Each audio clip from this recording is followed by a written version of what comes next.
वर्तमान में PCC delegate हूँ और कांग्रेस प्रवक्ता दुर्ग शहर का हूँ। जी इसके साथ साथ मुझे उत्तर प्रदेश का गाजीपुर जिले का डीआरओ भी बनाया गया था। ऐसी थी कि मीडिया वालों ने स्वयं उसमें मेरा नाम चलाया था जी जी कि ये प्रबल दावेदार हो सकते हैं और एक अच्छी छवि है। तो मेरा कहने का मतलब लगातार मैंने त्याग किया है संगठन के लिए। एक ही व्यक्ति को लगातार एक विधानसभा से टिकट नहीं दिया जाना चाहिए।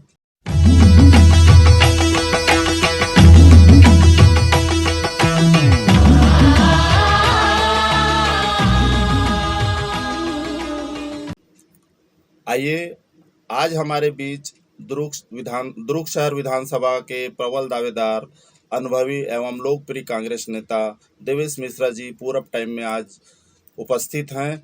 आइए आज हम उनसे कुछ प्रश्नों के उत्तर जानने का प्रयास करेंगे। महाराज जी, सबसे पहले आप अपना परिचय बताइएगा। जी, मैं देवेश मिश्रा वर्तमान में पीसीसी डेलीगेट हूँ और कांग्रेस प्रवक्ता दुर्ग शहर का हूँ। जी इसके साथ साथ मुझे उत्तर प्रदेश का गाजीपुर जिले का डीआरओ भी बनाया गया था और मैंने संगठन चुनाव जो ऑल इंडिया कांग्रेस कमेटी का होता है उसे भली भांति संपादित किया। उसके पूर्व मुझे उत्तर प्रदेश विधानसभा चुनाव में ऑल इंडिया कांग्रेस कमेटी की ओर से एक महत्वपूर्ण जवाबदारी इटवा विधानसभा का पर्यवेक्षक बनाकर भी भेजा गया था। मैं लगातार संगठन के कार्यों में लगा रहता हूँ, सामाजिक कार्यों में लगा रहता हूँ। साथ ही साथ सनातन धर्म रक्षा वाहिनी का राष्ट्रीय महासचिव प्रमुख हूँ। इस प्रकार से ब्राह्मण समाज जो हमारा है, छत्तीसगढ़ी ब्राह्मण समाज, उसका भी मैं यहाँ प्रतिनिधि हूँ, केंद्रीय समिति का, और द्विज एकता मंच का दुर्ग जिला का अध्यक्ष हूँ। हमारा एक और है वर्ल्ड ब्राह्मण फेडरेशन, उसका मैं प्रदेश उपाध्यक्ष भी हूँ। इस प्रकार से विभिन्न सामाजिक संगठनों से भी जुड़ा हूँ। केंद्रीय गोंडवाना समाज का अतिथि सलाहकार हूँ मैं। जी हाँ।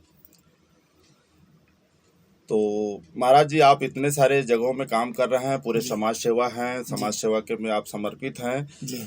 दूसरा प्रश्न मैं ये करना चाहूँगा आपसे, दुर्ग शहर विधानसभा में कांग्रेस विधायक हैं, फिर भी 27 कांग्रेसी कार्यकर्ताओं ने दावेदारी की है जी। इसमें आप क्या कहना चाहेंगे?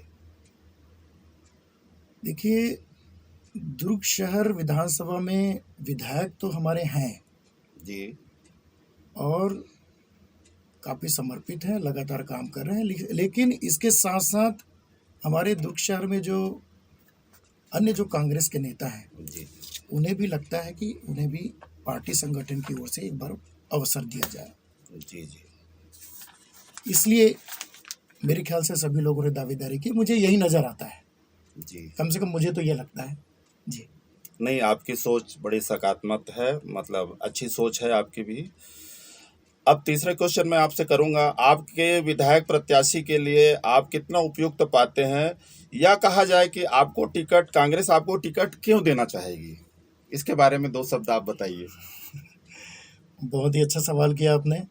मैंने सबसे पहली बात बता दूं कि लगातार मैं कांग्रेस संगठन का कार्य कर रहा हूं। जी जी लगभग 30 वर्षों से आदरणीय अरुण वोरा जी जी विधायक का चुनाव लड़ रहे हैं। उनके हर चुनाव को मैंने भली भांति संचालित किया है। भले ही उन्हें बीच के चुनाव में पराजय का सामना करना पड़ा था, लेकिन हमने एक मजबूत स्थिति अपनी बनाए रखी है। संगठन के कोई भी कार्य हो, मुझसे अछूता नहीं है, चाहे जिला कांग्रेस कमेटी का हो, चाहे वो प्रदेश कांग्रेस कमेटी का हो, चाहे ऑल इंडिया कांग्रेस कमेटी की ओर से दिए गए कोई भी प्रभार हो।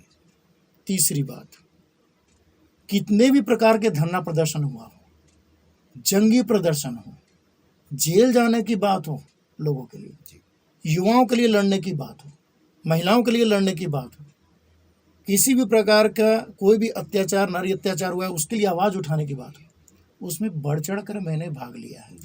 पार्टी संगठन के जितने भी आदेश हैं उनका पूर्णतः मैंने निर्वहन किया है। और इसके उपरांत इन वर्षों में जितने भी नगरीय निकाय चुनाव हुए, जी विधानसभा चुनाव हुए, लोकसभा चुनाव हुए, सभी में मैं सफलतापूर्वक संचालन किया हूँ। अब होता यह है कि मुझे स्वयं विधायक अरुण वोरा जी के द्वारा जी आज से 25 वर्ष पूर्व जी उनके द्वारा पार्षद का टिकट मुझे वार्ड नंबर 40 से उन्होंने खुद मुझे फॉर्म भरवाया था। जी मेरा आवेदन वहाँ तक गया, प्रदेश तक गया, लेकिन जो भी है दबाव में मुझे अन्य का समर्थन करना पड़ा और उनको टिकट मिली। उसके बाद हमने कभी पार्षद टिकट की मांग नहीं की, हम इंतज़ार करते रहे। जी उसके बाद महापौर का जब सामान्य हुआ यहाँ पर कोटा जी दुर्ग शहर जी जी दुर्ग नगर निगम में, तो उसमें भी मेरी दावेदारी थी।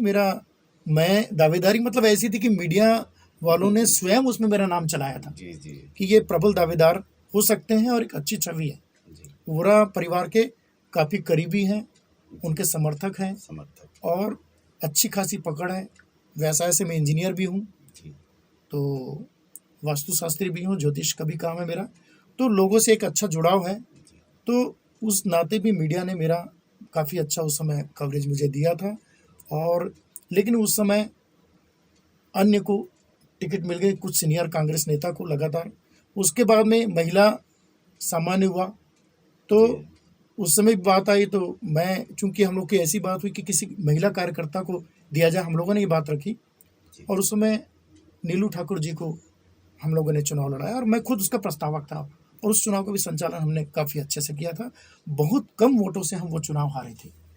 आपको बता दूं, अभी तक जितने भी चुनाव हैं दुर्ग में हुए हैं, जी उन सभी चुनाव में अगर किसी मेयर ने उस समय तक की स्थिति में वही एक प्रत्याशी थी जो बहुत कम अंतर से चुनाव हारी थी। और अभी के जो चुनाव में सब पार्षदों को चुनाव लड़कर आना था और उससे चुने गए महापौर। तो आज भले ही धीरज बाकलीवाल जी महापौर। तो मेरा कहने का मतलब लगातार मैंने त्याग किया है संगठन के लिए, लेकिन अब बारी ये आ गई, अब हमारी भी उम्र हो रही है, जी हम लगातार कार्य करते आ रहे हैं, तो मुझे अवसर दिया जाना चाहिए। मेरे अनुभव को देखते हुए, मेरी संगठनात्मक कार्य क्षमता को देखते हुए, मेरे समाज के अलावा अन्य समाजों में भी, आप स्वयं जानते हैं देवांगन जी की आपके समाज में भी मेरा कितना आना जाना है। तो ऐसा कोई समाज नहीं है, कोई वर्ग नहीं है, कोई जगह नहीं है जहाँ पर मैं नहीं आता जाता। स्वास्थ्य के क्षेत्र में हो, शिक्षा के क्षेत्र में हो, किसी भी क्षेत्र में कहीं से भी मैं अछूता नहीं हूँ। तो कुल इन मिला सब बातों को लेकर मैं हम्म, संगठन के सामने एक मजबूत दावेदारी अपनी पेश किया हूँ।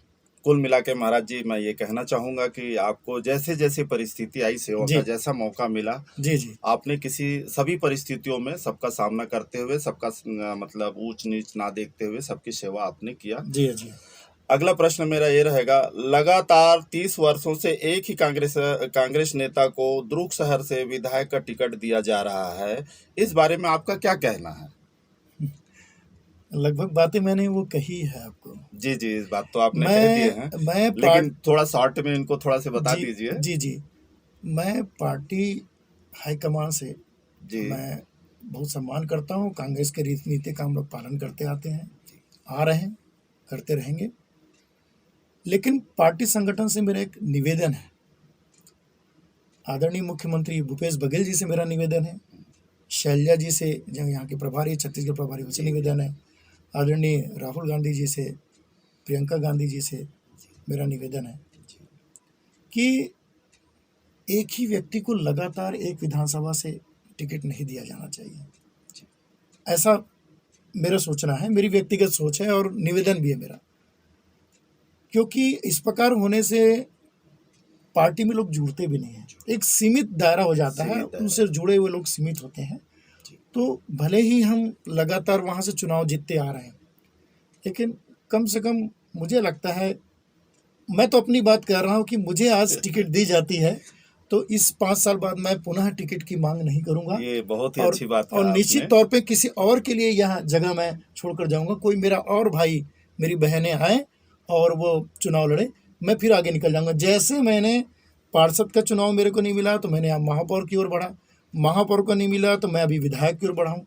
तो अब मैं नहीं छोड़ना चाहता। मैं पार्टी हाईकमान से यही निवेदन कर रहा हूँ मेरी बात वहाँ तक जानी चाहिए और आम जनता के बीच में पहुँचनी चाहिए। मतलब कुल मिला के एक बार जी। आपको विधायक के लिए 5 साल का सेवा का मौका दिया जाए, दिया ये जाए। आप कहना कि 5 साल जी। बाद आप फिर दूसरे के लिए आप मैं बिल्कुल रास्ता, उसके लिए जगह छोड़ दूँगा मैं। ये बहुत अच्छी बात कही आपने। जी। कैसे बहुत कम लोग हैं जो इस टाइप से मतलब बोल पाते हैं। जी। अच्छा, अंत में मैं पूछना चाहूँगा मिश्रा जी कि दुर्ग शहर में ऐसा कौन-सा कार्य बच गया है जिनको आपकी नज़र में बाकी रह गया है, जिसे आपको करना है या प्राथमिकता देना है, ये काम अभी करने से काफ़ी अच्छा लगेगा या लोगों के लिए लाभ मिलेगा? ऐसा कुछ बताइए आप, जिससे कि दु लोगों को लगे कि नहीं, मिश्रा जी चीज़ बोले हैं या महाराज जी ऐसे बोले हैं, देवेश जी ऐसे बोले हैं, तो कम से कम उस कार्य को करके दिखाएँगे। ऐसा कौन-सा काम ऐसा छूट गया है जो या नहीं हो पाई है, जो आपके नज़र में लग रहा है कि दुर्ग शहर में ये काम होना चाहिए था? जी हाँ।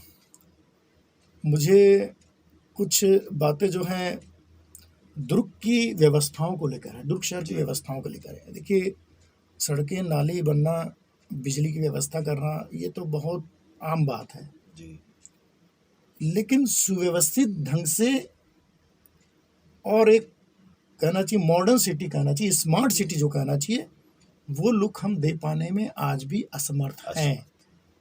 आज भी हम लाखों करोड़ों खर्च कर रहे हैं। 15 साल के बीजेपी शासनकाल में उन लोगों ने बहुत धज्जियाँ उड़ाई हैं। यहाँ जितने भी फंड आते थे सबको उन्होंने दुरुपयोग किया।